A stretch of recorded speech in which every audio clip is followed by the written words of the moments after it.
magbibigay po ako ng Coryza vaccine dito po sa ating 2 months old na ata ito. So pag-check ko kasi last time, 6 old pa lang po ito. Sinabi ko 2 months old. Pero ngayon po parang 2 months old na talaga sila. Ito po yung ating RRCN Kanaway Hatch.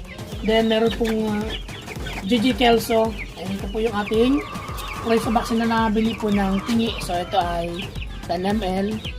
Kaso mahirap po siyang itansya ng 0.5 ml. Kaya gagamit po tayo ng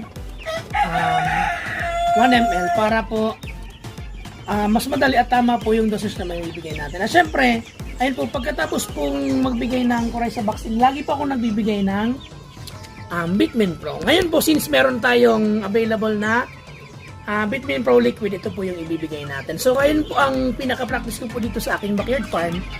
Pagkatapos po magbigay ng vaccine, kahit ano pong vaccine, automatic po pagkatapos magbibigay agad tayo ng Bitmin Pro powder. Ngayon po, ito ibibigay natin liquid kasi ito po ay merong anti-stress enhancer.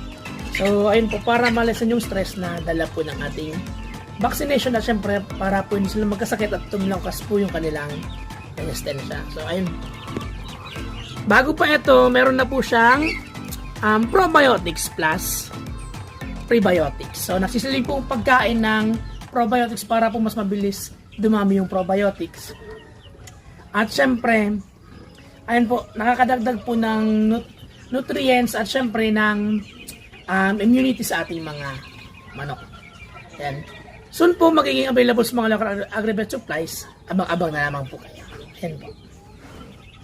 Ayun, ito po yung isang sample natin. Ito yung ating RRCN Kanaway Hatch. So yung fertile egg po nito nanggaling sa kay Sir Odi sa RRCN Kanaway Hatch sa Bicol. So authentic po itong RRCN. And yellow legs po siya. Ayan.